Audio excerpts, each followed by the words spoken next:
Begins today, and no, not the Soccer World Cup. It's the 2020 World Cup of Cricket. The games are being played in the Caribbean, but cricket enthusiasts in Toronto will be watching the tournament closely. One of those enthusiasts is Ranil Mendis. He is one of the organizers of the Toronto's Mayor's Cup cricket tournaments, and Ranil is on the line with me now. Good afternoon. Good afternoon. Thank you for having me. Well, thanks for joining us. Tell us about 2020 cricket. This is an evolved form of cricket, is it not? That is exactly. I mean, we live in a day and age where everything is quick, fast, instant, and cricket has evolved. Cricket, as we have all heard, has been played for 5 days, which we call the test version. Then it came to a one-day cricket, and now, very recently, cricket has evolved into a 3-hour version, which is really taken up the North American cricket market and taking up cricket all over the world, as a matter of fact. Is that okay for you? Are you a purist who believes it should have been left alone, or do you like the new, speedier version? Well, as a cricket promoter in the North Americas, I would say this is the best thing that happened for cricket in terms of promoting cricket in the North America. I have personally got involved through the CBC Mayor's Cup in introducing cricket to Torontonians and to Canadians. There is no better way to introduce cricket in a format like the 2020, which condenses the game to 3 hours rather than 5 days, which everybody says, oh, boring. But on the other side of the coin, as a cricket purist who loved the game and it loves the techniques, the strategies that are involved in the game, I love the 5-day. But in my role as a Toronto cricket promoter, I love this format. Well, tell me about the tournament then. I mean, it's being played in the Caribbean. Lots of people following it here in the GTA. Are the players in it considered, as respected players? Just because they're playing the shorter version doesn't mean that they're selling out, is it?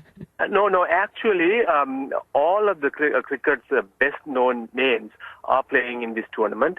So all over the world, as you probably know, cricket has one of the biggest, I think it's only second to Soccer World Cup.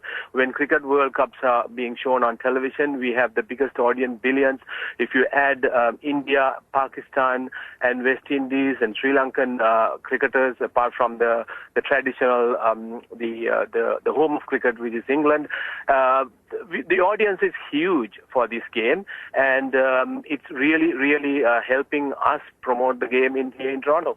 So there's a learning curve for many who need to be taught the game. Can you kind of sum it up for us? I mean, they said that what I've been hearing with the 2020 tournament is it's being sold as it's as long as a baseball game now. So that helps with maybe the time length. But what about the game compared to something that we may know more here in a Canadian culture? Right. Let me put it this way.